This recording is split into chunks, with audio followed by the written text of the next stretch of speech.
கர்த்தருக்கு பிரியமான சகோதர சகோதரிகளே, இந்த நாள் வாக்குத்தத்த வசனங்கள் தானியேல் 9வது அதிகாரத்தில் 10ல் பார்க்குறோம்.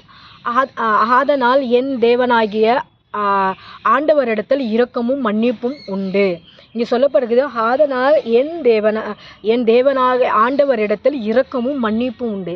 ஆண்டவர் இரக்கமும் மன்னிக்கிற தேவனாக இருக்கிறான்னு சொல்லி பார்க்குறோம். அங்கே இஸ்ரவேல் மக்கள் அந்த வனாந்திரத்திலிருந்து வந்த சமயத்தில் கானான் தேசத்தில் இருந்தார்கள். அப்போ இருக்கும்போது அவர்கள் அநேக காரியங்கள் ஆண்டவருக்கு பிடிக்காம காரியங்கள் செய்திருக்காங்க. அதனால என்ன பண்ணுறது, ஆண்டவருக்கு விருப்பமுள்ள காரியங்களை செய்தனால ஆண்டவர் என்ன சொன்னார், நீங்கள் இன்னும் 70 வருஷத்துக்கு அங்கே எரேமியா தீர்க்கதரிசியில் இதில் தானியேல் அதிகாரத்தில் 9:2 பார்க்குறோம். எரேமியா தீர்க்கதரிசியால் என்ன சொல்லப்பட்டிருக்காது, நீங்கள் திருப்பியுமாக நீங்கள் 70 வருஷத்துக்கு அடிமைத்தனமாக நீங்கள் வாழ போகிறீங்கன்னு சொல்லிட்டு தீர்க்கதரிசியாக எரேமியா சொல்லியிருக்காரு. இப்போ எத்தனை வருஷம்? 1 வருஷம் 2 வருஷம் இல்லை, 70 வருஷத்துக்கு இன்னும் நீங்கள் அடிமைத்தனத்தில் வாழ போகிறீங்க அப்படின்னு சொல்லி அவங்க சொல்லியிருந்திருக்காரு எரேமியா தீர்க்கதரிசியாக. ஏன்னா அவங்க கீழ்ப்படியாமல் இருந்திருக்காங்க. அந்த சமயத்தில் ஆண்டோட வார்த்தைக்கு சபைக்கு போகாமல் இருந்திருக்காங்க, ஜெபிக்காமல் இருந்திருக்காங்க, பைபிள் வாசிக்காமல் இருந்திருக்காங்க, பரிசுத்தமாக இல்லாமல் இருந்திருக்காங்க, ஆண்டவருக்கு பிரியமில்லாத காரியத்தை செஞ்சுருக்காங்க. அதனால தான் அங்கே சொல்லப்பட்டது, இன்னும் மீண்டும் நீங்கள் 70 வருஷத்துக்கு அடிமைத்தனத்தில் நீங்கள் வாழ போகிறீங்க, அந்த ராஜா உங்களை அடிமையாக நடத்த போகிறாருன்னு சொல்லிட்டு எரேமியா தீர்க்கதரிசியானவர் எழுதி வச்சுட்டு அவரோட கிதாப்பில் போயிட்டாரு, அவரோட புக்கில் எழுதிட்டாரு. ஆனால் இங்கே சொல்லப்பட்டிருக்குது, அதே தானியேலுடைய இந்த வரலாறுல இருந்து சொல்லப்பட்டிருக்குது, அவர் சொன்னபடி என்ன பண்ணாரா, திருப்பி நான் உங்களுக்கு என்ன பண்ணுவார், அதான் சொல்லப்படுது, ஆனாலும் என் தேவனாகிய ஆண்டவர் இரக்கமும் மன்னிப்புமா இருக்கிறார். ஜனங்கள் திருப்பி மன்னிக்கிறார். எப்படி மன்னிக்கிறாரு, திருப்பி 70 வருஷம் அவங்களுக்கு கஷ்டப்பட்டாங்க, போதும், என்னோட ஜனங்க கஷ்டப்படுறாங்க, என் மக்கள் அழுகுறாங்க, என் மக்கள் இன்னும் கஷ்டத்தில் துன்பத்தில் இருக்காங்க, அடிமைத்தனத்தில் வாழ்கிறாங்க, வாழ்றது போதும்னு சொல்லிட்டு என்ன பண்ணாராம், அவரை அந்த ஜனங்களை மன்னித்து அந்த இஸ்ரவேல் மக்களை கூட்டி கொண்டு வராங்களே. எங்கே கூட்டி வந்தாங்க, திருப்பி அவங்களுக்கு விடுதலை கிடைக்குது.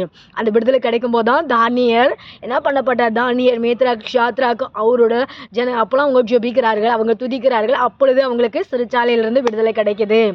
இந்த மக்களுக்கு மன்னிப்பு கிடைச்சிச்சு, இந்த மக்களுக்கு ஒரு விடுதலை கிடைச்சிச்சு. எப்படி விடுதலை கிடைச்சிச்சு, தானியேல் ஜெபித்ததில் உண்மையாக இருந்தார், இந்த மேத்ராக் ஷாத்ராக் ஆபேக்கு உண்மையாக இருந்தார்.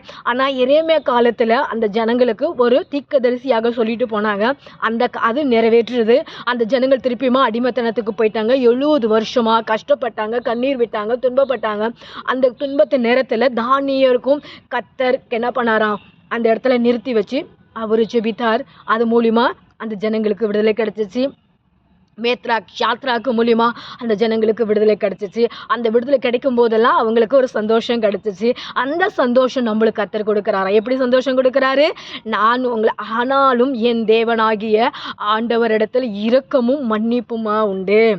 மன்னிக்கிற தேவனாக இருக்கிறாரு. அந்த இஸ்ரவேல் மக்கள் மீண்டும் மீண்டுமாக ஆண்டவருக்கு விரோதமான காரியம் செய்திருப்பாங்கன்னு நினைக்கிறேன். அதனால தான் என்ன பண்ணப்பட்டது, அந்த எரேமியா தீர்க்கதரிசியாக சொல்லப்பட்ட, நீங்கள் இன்னும் 70 வருஷத்துக்கு அடிமையா மற்ற சீரியன் ராஜா உங்களை சிறப்பிடிச்சு கொண்டு போக போகிறான்னு சொல்லி தீர்க்கதரிசியாக சொன்னது அது நிறைவேற்றினது.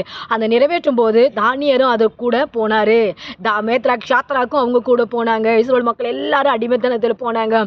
ஆனாலும் மீண்டும் அவங்களுக்கு மன்னிப்பு கிடைச்சிச்சு. யார் மூலியமா கிடைச்சிச்சு, ஜெபித்ததுனால, துதித்ததுனால, ஆராதித்ததுனால, பரிசுத்தமாக வாழ்ந்த அந்த 3-4 பேருனால ஒரு விடுதலை கிடைச்சிச்சு. இந்த நாள் கேட்குற சகோதர சகோதரிகளே, உங்களுக்கும் ஏதாவது ஒரு கஷ்டமாக இருக்கிறீங்களா, 70 வருஷம் அவங்க எவ்வளோ வேதனைப்பட்டிருப்பாங்க. நம்ம 1 வருஷத்துக்கு வேதனைப்பட்டோம்னா ஆண்டவர் இடத்துல பாருங்க.